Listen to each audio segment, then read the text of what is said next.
Video अभी सही कि पहले सही था?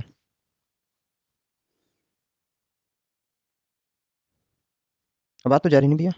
थम्स अप कर दो। आवाज़ जा रही हो प्रॉपर तो सब कुछ क्लियर हो तो थम्स अप कर दो। ठीक है, ओके।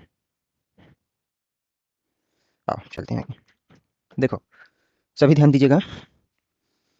तो हम कल के डेट में बात कर रहे थे सेंटेंस के बारे में। तो सेंटेंस में इतनी चीज़ें हमने देखा था, जिसमें हमने बताया था कि सेंटेंस को हिंदी में वाक्य कहते हैं। सेंटेंस के 5 टाइप्स होते हैं, और जिसमें से आपका assertive, interrogative, imperative, optative, exclamatory sentence के बारे में भी हमने जाना था। और ये जाना था कि सभी के लास्ट में किस प्रकार का साइन लगता है, यानी चिन्ह लगता है ना। ये बात हमने बात किया था। हमने ये बताया था कि असर्टिव सेंटेंस के लास्ट में फुल स्टॉप लगता है, इंटेरोगेटिव के लास्ट में क्वेश्चन मार्क लगता है, एंड इम्पेरेटिव के लास्ट में फुल स्टॉप, ऑप्टेटिव के भी लास्ट में फुल स्टॉप, लास्ट में जो आपका एक्सक्लेमेटरी है उसके लास्ट में एक्सक्लेमेशन मार्क का साइन लगता है। अब देखो, इन साइनों का भी अपने आप में एक महत्व है, अपने आप में एक इंपॉर्टेंस है। एंड साथ ही साथ साइन की इंपॉर्टेंस के साथ साथ एक और बड़ी ही प्यारी बात मैं आप सभी को बता देना चाहता हूँ। इस पॉइंट को आप चाहो तो कहीं ना कहीं नोट डाउन करके लिख लो, कहीं पर भी नोट करके लिखना। क्या लिखना है? ऐसे लिखो कि, मतलब मैं अपनी लैंग्वेज में बता दे रहा हूँ तुमको, आपको लिख लेना किसी भी तरीके से, कि दुनिया की कोई भी सेंटेंस हो, हर एक सेंटेंस की शुरुआत हमेशा कैपिटल लेटर से होती है। इस बात को दिमाग में रखना। तो आप लिख लो। कैसे लिखोगे? कोई भी सेंटेंस हो, इन पांचों में से, हाँ, कोई भी सेंटेंस हो, हर एक सेंटेंस की शुरुआत हमेशा कैपिटल लेटर से होती है। कैपिटल मतलब बड़े अक्षरों से। ठीक है, लिखो, सभी लोग लिखो। कोई भी सेंटेंस हो, हर एक सेंटेंस की शुरुआत हमेशा कैपिटल लेटर से होती है। ओके, पहला पॉइंट, ये सब विशेषताएं हैं। दूसरा पॉइंट लिखो, हर एक सेंटेंस के लास्ट में, हर एक सेंटेंस के लास्ट में विराम चिन्हों का प्रयोग अवश्य किया जाता है। विराम चिन्ह यही है ना।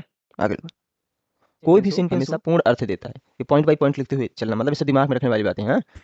कोई भी सेंटेंस हो, हमेशा पूर्ण अर्थ देता है, क्योंकि पूर्ण अर्थ नहीं देगा तो सेंटेंस होगा ही नहीं। तो कल ही बात हमने बात की थी ना। अब हेडिंग डालना है आप सभी को, असर्टिव। असर्टिव सेंटेंस हेडिंग डालना है, और उसके बारे में लिखाते भी हैं, बताते हैं। लेकिन उससे पहले मेरे दोस्त, सबसे बड़ी और इंपॉर्टेंट बात जो है, आप सभी लोग समझ लो। देखो, इन साइनों का जो चिन्ह आपके सामने लगे हुए हैं, इनका मतलब जो होता है, इनको किस तरीके से पढ़ा जाता है, किस तरीके से इसे एक्सप्रेस किया जाता है, वो भी समझो। देखो, पूर्ण विराम जो है, सॉरी फुल स्टॉप जो है, उस फुल स्टॉप का मतलब, फुल स्टॉप मतलब फुल स्टॉप, फुल का मतलब पूरी तरीके से, स्टॉप मतलब रुकना।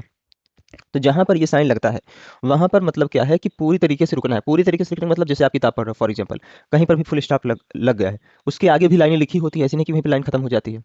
बट पढ़ते वक्त आपको ये करना है कि अगर कहीं पर भी फुल स्टॉप लगा दिखाई दे, तो वहां पर आपको मतलब देर रुकना है। वहां पर क्या करना है? थोड़ी देर रुकना है। जैसे मान लो हमने लिखा था उसमें, सपोज करके बुक में लिखा, once upon a time there was a like king. ठीक है, अब मान लो किंग के बाद, सपोज करके किंग के बाद फुल स्टॉप आ गया, तो किंग के बाद आपको रुकना है थोड़ा सी, थोड़ी दूर, मतलब इन सब की अपेक्षा थोड़ी देर वहां पर रुकना ही रुकना है। फिर उसके बाद आगे पढ़ना है, मतलब कंप्लीट वो वाली लाइन एक कंप्लीट अर्थ दे रही थी, वहां पर फुल स्टॉप आने पर थोड़ी देर रुकना है, उसके बाद आगे पढ़ना है।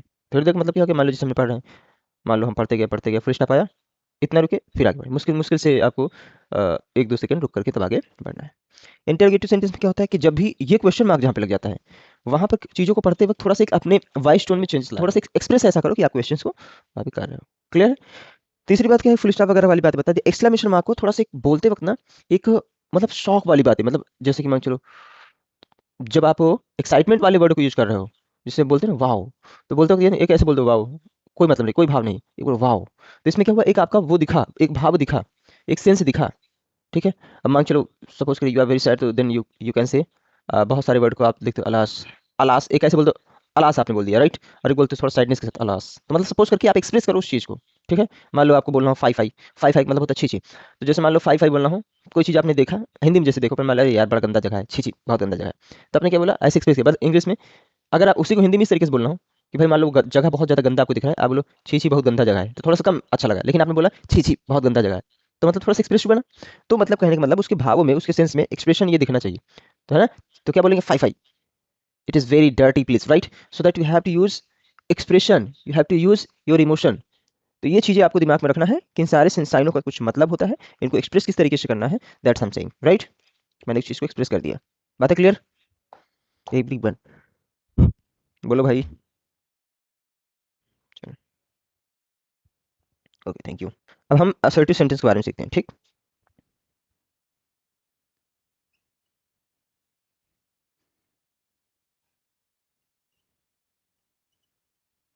असर्टिव सेंटेंस, ठीक। अब जो असर्टिव सेंटेंस होता है, सबसे पहले इसका मतलब समझ लो, ठीक है। इसका मतलब होता है साधारण वाक्य। इसे हिंदी में क्या बोलते हैं? साधारण वाक्य। सभी लोग ध्यान देते चलना भाई, देख रहे हो ना सभी? देखते रहे यार। ठीक दोस्तों, ठीक। तो असर्टिव सेंटेंस हिंदी में क्या बोलेंगे? साधारण वाक्य बोलेंगे। ठीक है मित्र, ध्यान देते चलना दोस्त। साधारण वाक्य, ठीक। अब जो असर्टिव सेंटेंस होते हैं उसका मतलब साधारण वाक्य होता है, ये दो प्रकार के सेंस प्रोवाइड करते हैं। कितने प्रकार के? दो प्रकार के। एक आपका पॉजिटिव सेंस देता है, दूसरा आपका नेगेटिव सेंस देता है। तो इसमें जो मतलब कि जो सेंस निकलता है वो ऐसा निकलता है कि कुछ बात है जो कि बताई जा रही है। कल के डेट में मैंने इसे बात किया था कि असर्टिव सेंटेंस के द्वारा जो भाव निकलता है, जो सेंस निकलता है, ये निकलता है कि इस सेंटेंस के द्वारा कुछ बातें कही जा रही, बताई जा रही है ना। तो इसमें जो सेंस ये निकलेगा, बताने का सेंस निकलेगा। किस चीज़ का सेंस निकलेगा? बताने का। ठीक, ये बताने का क्या निकलेगा? सेंस निकलेगा। अब समझना, इसके टू टाइप्स होते हैं। पहला जो होता है वो क्या होता है, दूसरा जो होता है वो क्या होता है, देखना। जो पहले होते हैं, पहला जो होता है उसे बोलते हैं अफर्मेटिव सेंटेंस। कौन सा? AFFIRMATIVE, affirmative sentence. SENTENC, sentence. Affirmative sentence क्या होता है? तो सेंटेंस मान लो जो है, अगर वो पॉजिटिव सेंस दे रहा है, पॉजिटिव सेंटेंस मतलब सेंस मतलब क्या होता है? सकारात्मक भाव। अगर कोई सेंटेंस है वो सकारात्मक भाव दे रहा है तो वो अफर्मेटिव कहलाएगा। क्या कहलाएगा? Affirmative sentence. अगर वही सेंटेंस आपका नकारात्मक भाव दे रहा है, निगेटिव सेंस दे रहा है, तो उसे हम कहेंगे निगेटिव सेंटेंस। क्या कहेंगे? NEGATIVE, negative sentence. SENTENCE, ये देखो। तो असर्टिव टाइप्स होते हैं अफर्मेटिव एंड निगेटिव। जैसे एग्जांपल के तौर पे समझते हैं बातों को। तो देखो इतना ध्यान देना, जो अफर्मेटिव सेंटेंस होगा वो पॉजिटिव सेंस देगा। कैसा सेंस देगा डियर? पॉजिटिव सेंस देगा ना, वो आपका पॉजिटिव सेंस देगा। और जो निगेटिव सेंटेंस होगा वो आपका निगेटिव सेंस देगा। इस बात को समझना इस तरीके से। एग्जाम्पल देखो, जैसे हमने बोला YOU, यू मतलब आप या तुम। KNOW मतलब क्या है? देखो, तो यू नो मतलब तुम जानते हो या आप जानते हो। Everything, you know everything, EVERY, everything, you know everything, तुम सब कुछ जानते हो, है ना। अभी देखो कैसा भाव निकल रहा है? पॉजिटिव भाव निकल रहा है, पॉजिटिव सेंस निकल रहा है। भाई तुम सब कुछ जानते हो, देखो बात ऐसी बताई जा रही है ना, बताने का भाव निकल रहा है कि निकल रहा है?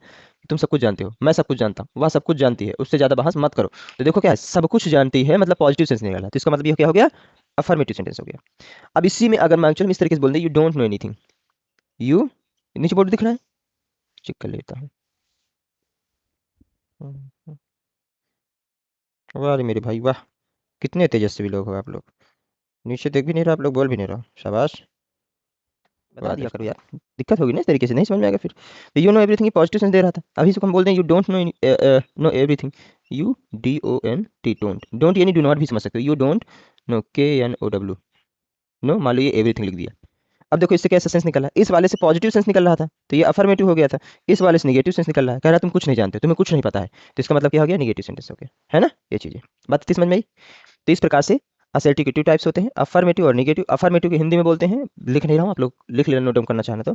इसको बोलते हैं सकारात्मक वाक्य। कैसा वाक्य बोलते हैं? सकारात्मक। सकारात्मक का मतलब क्या होता है कि जो पॉजिटिव सेंस देते हैं, जो सकारात्मक विचार देते हैं, जो पॉजिटिव थॉट देते हैं, वो आपके सकारात्मक वाक्य कहलाते हैं, इनकी अफर्मेटिव सेंटेंस कहलाते हैं। निगेटिव सेंटेंस क्या होते हैं? जो आपका नकारात्मक भाव दे, तो इसलिए इसको बोलते हैं नकारात्मक वाक्य। क्या बोलते हैं? नकारात्मक वाक्य। सकारात्मक वाक्य, नकारात्मक वाक्य, ठीक है। बात क्लियर हुई इस तरीके से। तो सकारात्मक यानी अफर्मेटिव सेंटेंस के द्वारा पॉजिटिव सेंस मिलेगा और निगेटिव सेंटेंस के द्वारा निगेटिव सेंस मिलेगा। इतनी सी बात याद रखना। ओके, अब इसकी डिफिनेशन लिखा दूं? डिफिनेशन लिखा दूं कि रहने दूं? बोल देता हूं, आप लोग लिख लेना ना, वीडियो में पढ़ा भी रहेगा रिकॉर्ड होकर के, एक दो बार सुन लोगे, याद भी हो जाएगा, है ना। क्यों मित्रों, नोट करना चाहिए जिसको नोट कर लेना। इंग्लिश क्या मतलब, क्या होती है definition? A sentence which has like positive और नेगेटिव सेंस। तो क्या बोले हम यहाँ पे कि a sentence which has positive और negative sense is called assertive sentence. Clear है, इस बात का याद रखना।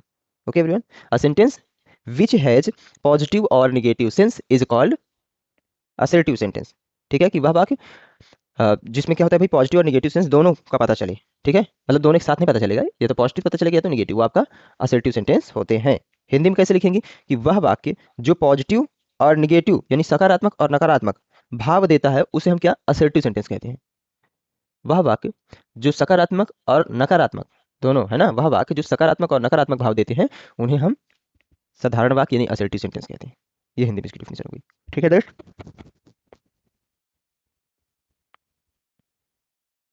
ठीक है मित्रों, एग्जाम्पल में आप लिख सकते हो। हाँ? एक बार फिर से बोल दीजिए। तो एक बार फिर से सुन लो। वह वाक्य जो सकारात्मक तथा नकारात्मक भाव देते हैं असर्टिव सेंटेंस कहलाते हैं, यानी साधारण वाक्य कहलाते हैं। एग्जाम्पल में ही लिख लो दोनों। You know everything, you don't know everything. या फिर आप लिख सकते हो कुछ भी, I am teaching, I am not teaching, है ना, I am writing, I am not writing, कुछ भी। अब एक चीज समझो, जो असर्टिव सेंटेंस है ना, इसे डिक्लेरेटिव सेंटेंस के नाम से भी जाना जाता है। तो कभी कंफ्यूज मत होना, अगर कहीं पर भी डिक्लेरेटिव दिख जाए, है ना, मतलब वो चीज़ें डिक्लेयर करने के लिए आता है, तो डिक्लेरेटिव सेंटेंस दिख जाए तो भी समझ लो वो आपका असर्टिव सेंटेंस की बात करें। तो नीचे एक पॉइंट नोट करके आप सभी लोग लिख सकते हो। क्या लिख सकते हो, लिखो सभी लोग मित्रों, नोट करके लिखना। क्या लिखना है, असर्टिव सेंटेंस को डिक्लेरेटिव सेंटेंस भी कहते हैं। डिक्लेरेटिव सेंटेंस स्पेलिंग क्या होगी डिक्लेरेटिव की, लिखो DEC, सभी लोग नोट डाउन करो, DECLARATIVE,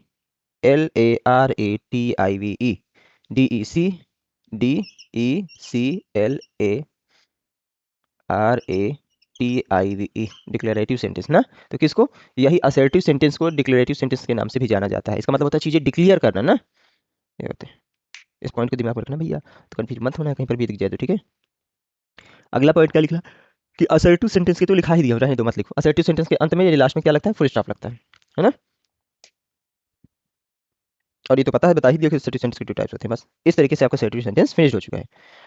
100 बातों की एक बात जो सभी को दिमाग में रखना है, वो क्या रखना है कि जो असर्टिव सेंटेंस होते हैं मित्र, उनका जो भाव होता है वो क्या होता है। इस बात को, तो भाव क्या होता है, इसमें बातें बताई जा रही होती है, इसमें ऐसा भाव निकलता है कि कुछ ना कुछ है जो कि शेयर की जा रही है, यानी कहीं बताई जा रही है, ठीक है, यही इसका भाव होता है। बस इस तरीके से बोलो। असर्टिव सेंटेंस को लेकर किसी भी भाई साहब को कोई दिक्कत है, किसी भी भाई साहब को असर्टिव सेंटेंस को लेकर? No sir. Thank you. किसी को भी कोई भी दिक्कत हो 1% तो आप मुझे बता दो इस सेंटेंस को लेकर, नहीं ना? हेलो भैया, क्लियर ना बाबू? जी सर। ठीक है, आज ये सत्यम नहीं आया यार, बालक मैसेज वैसेज किए थे नहीं ग्रुप में, हमको लगता है आ रहा होगा लेकिन चला गया, कोई नहीं। तो मित्रों, आप सभी को एक इन्फॉर्मेशन देनी थी, मतलब छुट्टी रहेगी 3 दिन, आप लोग एक बार ग्रुप टाइमिंग से चेक कर लेना, अगर किसी प्रकार का कोई मैसेज नोटिफिकेशन जाएगा तो उस पर काम करना है, ठीक, ये चीज़ें। चलो, सब लोग एक्टिव रहना, और बीच में भाई अगर मौका मिले तो एक बार पिछली क्लासेस जो है उनको आप लोग देख लेना, रिवाइज होता रहे, ताकि जब हम भी 2-3 दिन बाद मिले तो ये ना हो कि आप लोग बहुत सारी चीज़ें भूल चुके हो कि सर हमें ये चीज़ कैसे ही आ रहा है, वैसे नहीं आ रहा। तो आप लोग के पास जो भी लेक्चर का वीडियो पहुंचा हुआ है, खाली समय में स्पीड तेज कर करके उन वीडियो को देख लिया करो, ठीक है। आई नो कि थोड़ा लंबे लंबे वीडियो हैं, बट नॉलेज भी तो लंबी लंबी है इसमें, इस बात को याद रखना, ठीक है। अब हम बात करते हैं दूसरे सेंटेंस, इंटेरोगेटिव सेंटेंस के बारे में। इसको सीखने के बाद क्लास को ओवर करेंगे, फिर 3 सेंटेंस के बारे में हम जिस दिन क्लासेस फिर से रिस्टार्ट करेंगे उस दिन हम सीखेंगे, ओके। तो इंटेरोगेटिव सेंटेंस का मतलब समझते हैं। अब हम दूसरा बात करेंगे, असर्टिव के बारे में सीख चुके हैं, इंटेरोगेटिव देखते हैं।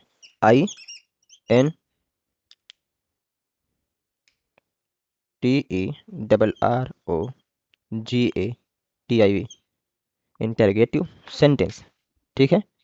मान लो हमने SEN लिख दिया, आप समझ लो कि ये सेंटेंस है, ठीक।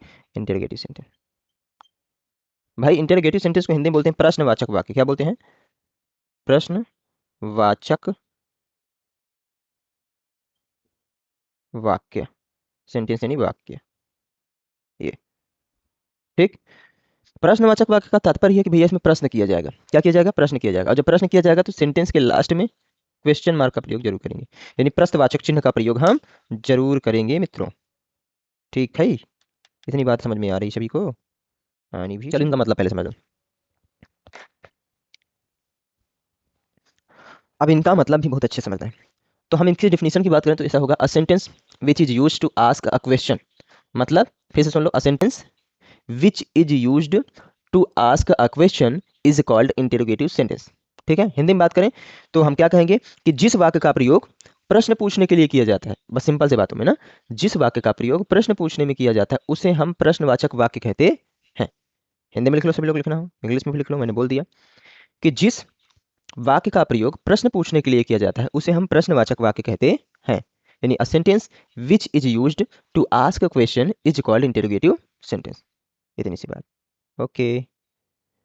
तो ये बातें हो गई इंटेरोगेटिव। अब बात समझो, इतना तो मतलब ज़्यादा एक्सप्लेन करने की जरूरत नहीं, इससे प्रश्न पूछने का भाव होगा, और प्रश्न 2 तरीके से किया जाता है। प्रश्न जो होता है वो 2 तरीके से किया जाता है। अब इनका मतलब पहले समझो, 2 तरीका होता क्या है। जब आप किसी से भी प्रश्न करते हो तो 2 तरीके से प्रश्न करते हो। एक प्रश्न ऐसा होता है जिसका जवाब केवल हाँ और ना में दिया जाता है, ठीक है, यस और नो में। और एक प्रश्न ऐसा होता है जिसका जवाब आप हाँ ना में नहीं दे सकते, उससे एक्सप्लेन करना पड़ेगा, ठीक है। जैसे मैं पूछूं कि क्या आप अंग्रेजी सीख रहे हो, तो आपका जवाब क्या होगा, हाँ या तो ना। क्या आप अंग्रेजी सीख रहे हो, डू यू लर्न इंग्लिश, तो आपका रिप्लाई क्या होगा, यस और नो। अब अगर मैं यहीं पे पूछ लूँ वाई आर यू, या फिर why do you learn English, आप अंग्रेजी क्यों सीखते हो, अब आप हाँ या में जवाब नहीं दे सकते हो। अब आपको एक्सप्लेन करना पड़ेगा, because I like this language, I improve my self, improve my skill, मतलब जो भी है वॉटएवर। तो कहने का तात्पर्य आपको रीजन देना पड़ेगा, why are you learning English, why are learning English ना। तो आप इंग्लिश क्यों लर्निंग कर रहे हो, वो रीजन्स आपको देने पड़ेंगे। जब सेंटेंस स्टार्ट होगा डब्ल्यू एस फैमिली से, डब्ल्यू एस फैमिली का मतलब हो गया व्हाट, वेयर, हु, हाउ, जो क्वेश्चन वाले सारे वर्ड होते हैं वो डब्ल्यू एस फैमिली वर्ड कहलाते हैं। तो दो प्रकार से आपके इसमें प्रश्न किया जाता है। पहला प्रश्न जो होता है उसको किया जाता है यस नो में, यस और नो में, ठीक है, मतलब जिसका रिप्लाई यस नो में मांगा जाता है। दूसरा जो प्रश्न होता है उसे डब्ल्यू एच में किया जाता है। डब्ल्यू एच का कहने का मतलब क्या हो गया समझो। तो सेंटेंस के जिस मतलब कि पॉइंट से, जिस रूप से और जिस करने के मतलब जो सेंटेंस के प्रश्न करने के भाव से यस नो का पता चले, ठीक है, आंसर रिप्लाई में यस नो का पता चले, उसे आपके इंटरोगेटिव सेंटेंस का यस नो टाइप कहते हैं। तो हम ये कह सकते हैं इंटरोगेटिव सेंटेंस के दो टाइप्स होते हैं, ठीक है। इंटरोगेटिव सेंटेंस के कितने टाइप्स होते हैं, दो टाइप्स होते हैं। पहले से टाइप्स को हम ये कह सकते हैं कि यस नो टाइप, क्या बोलेंगे, yes no type, T Y P type interrogative sentence, I N T E double R O G A T I V, interrogative sentence, ठीक है, yes no type interrogative sentence. दूसरा है जो आपका वो है W H type interrogative sentence. ये मान लो इंटरोगेटिव लिख दिया, ठीक है, समझ लेना। तो yes no type interrogative sentence, W H type interrogative sentence.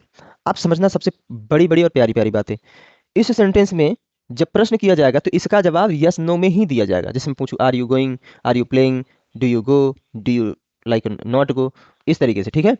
Do you learn English, do you understand, जो भी है, तो इनका प्रयोग हमेशा यस नो के भाव में होता है। जब आप किसी से प्रश्न करो तो वहां पर उसका जब जवाब यस नो में पता चले तो वो आपका yes no type interrogative sentence कहलाता है। अब इसका जो स्ट्रक्चर है, इस सेंटेंस की शुरुआत, ये बहुत इंपॉर्टेंट पॉइंट है, yes no type interrogative sentence की शुरुआत हमेशा हमेशा और हमेशा हेल्पिंग वर्ब से होती है। किससे होती है, हेल्पिंग वर्ब से होती है। तो दुनिया का कोई भी इंटरोगेटिव सेंटेंस का यस नो टाइप होगा उसकी शुरुआत हमेशा हेल्पिंग वर्ब से होती है। हेल्पिंग वर्ब के तुरंत बाद सब्जेक्ट आएगा, क्या आएगा, सब्जेक्ट, और सब्जेक्ट के तुरंत बाद आपका मेन वर्ब आएगा, और मेन वर्ब के बाद कोई अदर वर्ड आएगा भी, सही नहीं आएगा भी, मतलब आ भी सकते नहीं है, लास्ट में क्वेश्चन मार्क जरूर लगता है। ये है इसका स्ट्रक्चर। तो कोई भी दुनिया का कोई भी टाइप इंटरोगेटिव सेंटेंस हो उसके लास्ट में हमेशा क्वेश्चन मार्क लगेगा, मतलब क्वेश्चन में इंटरोगेट लगेगा, उसकी शुरुआत हमेशा हेल्पिंग वर्ब से होगी, ध्यान देना। कोई भी इंटरोगेटिव सेंटेंस हो हमेशा उसकी शुरुआत हेल्पिंग वर्ब से होगी। और सेम चीज डब्ल्यू टाइप में क्या है कि डब्ल्यू टाइप इंटरोगेटिव सेंटेंस की शुरुआत है वो हमेशा और हमेशा डब्ल्यू एच से होगी। किससे होगी, डब्ल्यू एच फैमिली वर्ड से।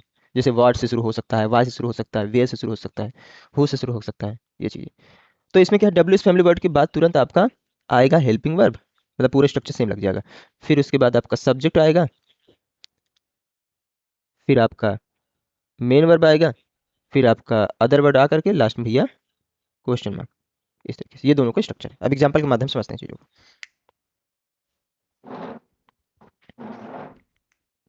देखो जैसे हम बोलते हैं have you, have you come, have you come, question mark. देखो स्टार्ट किससे हुआ, हेल्पिंग वर्ब से ना, हैव हेल्पिंग वर्ब है ना, मतलब ये यस नो टाइप हुआ, कौन सा, yes no type interrogative sentence. इसका मतलब क्या है, हैव यू कम, क्या आप आ चुके हो, तो क्या आप आ चुके। देखो हेल्पिंग वर्ब, ये जो हेल्पिंग वर्ब होगा ना, ये ध्यान देना, ये जो हेल्पिंग वर्ब है इसको हिंदी में बस एक ही अर्थ निकलेगा, वो क्या निकलेगा, क्या। कहीं पर भी चाहे इज आएगा तो भी क्या, एम आएगा तब तो भी क्या, was were can could shall should कुछ भी आता है तो यहाँ पे क्या ही निकलेगा। और देखो एग्जाम्पल, जैसे हम बोल दें do you, do you play, do you play, इसका मतलब क्या गया, क्या आप खेलते हो, ठीक है। फिर जैसे do you learn English, do you learn, L E A R N learn English, मतलब क्या आप अंग्रेजी सीखते हो। तो देखो सब में इन सब का मतलब क्या क्या निकल के आ रहा है, क्या, सबको क्या ही क्या बोल रहे हैं, ठीक है। और देखो जैसे मैं बोल दूँ एम आई गोइंग, तो एम आई गोइंग का मतलब क्या हो गया, क्या मैं जा रहा हूँ। एम आई टीचिंग, क्या मैं पढ़ा रहा हूँ।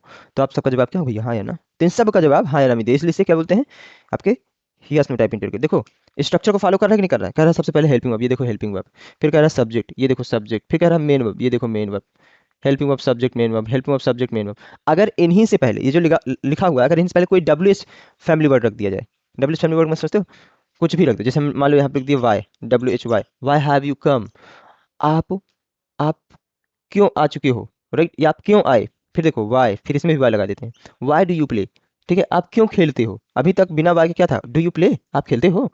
आप वाई डू यू प्ले, आप क्यों खेलते हो। देखो डू यू प्ले, आप खेलते हो, तो जवाब क्या, यस या नो। अब देखो वाई डू यू प्ले, आप क्यों खेलते हो, अब यस नो में जवाब नहीं दे सकते, अब आपको एक्सप्लेन करना पड़ेगा कि भैया मैं क्यों खेलता हूँ। अगला देखो, why do you, why do you learn English. ठीक है, देखो डू यू लर्न इंग्लिश, क्या आप अंग्रेजी सीखते हो? अब हाँ या ना? अब देखो why do you learn English, आप अंग्रेजी क्यों सीखते हो? भाव समझ पा रहे हो ना किस तरीके से बदल रहा है? तो ये आपके हो गए दोनों के एग्जाम्पल। बट ध्यान देना, जैसे ही यहाँ पे डब्ल्यू फैमिली वर्ड लगेगा ये सभी स्मॉल लेटर हो जाएंगे, ये सभी स्मॉल हो जाएंगे। हाँ, इस तरीके से स्ट्रक्चर भी देखो फॉलो कर रहा है। कह रहा है सबसे पहले डब्ल्यू फैमिली वर्ड, ये देखो डब्ल्यू फैमिली वर्ड, फिर क्या कह रहा है हेल्पिंग वर्ब, ये देखो हेल्पिंग वर्ब, फिर कह रहा है सब्जेक्ट, ये देखो सब्जेक्ट, फिर कह रहा है मेन वर्ब, ये देखो मेन वर्ब, है ना, इस तरीके से। ओके भैया बाबू, बताओ यहाँ तक किसी कोई डाउट? कोई डाउट, कोई डाउट, कोई डाउट? चलो एक छोटी सी बात और सीख लो बस। मैंने बताया इंटरोगेटिव सेंटेंस के टू टाइप्स होते हैं, yes no type interrogative sentence, double S type interrogative sentence. Yes no type sentence वह होता है भैया जिसमें पूछे गए प्रश्न का जवाब यस और नो में देना होता है, हाँ या नो में, हाँ या ना में देना होता है। Double S type interrogative sentence क्या होता है? वह होता है जिसमें पूछे गए प्रश्नों का जवाब हाँ में ना में नहीं दे सकते, उसे एक्सप्लेन करना पड़ेगा, वो आपका डबल एस टाइप होता है। और डबल एस टाइप सेंटेंस की शुरुआत हमेशा डबल एस फैमिली वर्ड से होता है, और यस नो टाइप सेंटेंस की शुरुआत हमेशा हेल्पिंग वर्ब से होता है, इस बात को याद रखना है। अब देखो इसका भी निगेटिव होता है, इसका भी निगेटिव होता है। अगर मैं मान लो इस सेंटेंस में बोल दूं, जिसे वाई हटा दो अभी, हैव यू कम, अभी ये है इंटरोगेटिव सेंटेंस है, yes no type, yes no type interrogative sentence है। लेकिन मैं अगर यहीं पे नॉट लगा दूं, नॉट कहाँ लगेगा? नॉट देखो उस दिन मैंने बताया था आप लोग को रूल कि नॉट या तो सब्जेक्ट के, ध्यान देना, बाद लगेगा, या तो हेल्पिंग वर्ब के बाद लगेगा। ठीक है, ये चीज समझना। ठीक है, लेकिन जब सब्जेक्ट के बाद नॉट लगा रहेगा तो वो हमेशा इंटरोगेटिव होगा, और हेल्पिंग वर्ब के बाद जब लगा रहेगा तो वो हमेशा अफर्मेटिव होगा। अब देखो अगर यहाँ पे नॉट लगाना है तो कहाँ लगाएंगे? यूज सब्जेक्ट है ना, तो पहला दूसरा तीसरे के बाद लगा दो, तो यहाँ पे नॉट लग जाएगा जी। तो क्या हो गया? Y have you not come, Y have you not come. अगर यहाँ पे लगाना हो तो सब्जेक्ट के बाद यहाँ लग जाएगा why do you not come, यहाँ पे लगाना हो why do you not learn, ये देखो, सॉरी लर्निंग है ना, नहीं लर्निंग है, why do you not learn English. तो इस तरीके से, तो जब नॉट लग जाएगा तब इसे कौन सा सेंटेंस बोलेंगे? हम बोलेंगे, अगर मान लो यहाँ से वाई को हटा दिया जाए, हैव यू नॉट कम, अभी था हैव यू कम, अब हैव यू नॉट कम। जब हैव यू कम था तो वो था इंटरोगेटिव सेंटेंस था, लेकिन yes no type, yes no type, yes no type interrogative था। अब नॉट लगने से क्या हो जाएगा? Yes no type interrogative negative sentence. अब डब्ल्यू लग गया, W S type interrogative negative sentence, इस तरीके से जानेंगे। तो दोनों में अगर नॉट लगेगा तो बस इंटरोगेटिव निगेटिव बोल देंगे, yes no type interrogative negative, W S type interrogative negative, बस। ठीक, बोलो इतनी बात समझ में आ गई दोस्त सभी को? चलो किसी कोई डाउट हो तो पूछ लो अभी। पूरी क्लास जो हमारी हुई, उस क्लास में जितनी भी चीज़ें बताई पढ़ाई गई, अगर उस पॉइंट में किसी को भी लेकर कोई भी डाउट है तो आप मेरे से पूछ सकते हो, नहीं तो फिर क्लास को करें यहीं पे फिनिश, एंड कर दें एंड। चलो ठीक है, bye bye, take care to all of you, मिलते हैं आफ्टर ब्रेक। Thank you.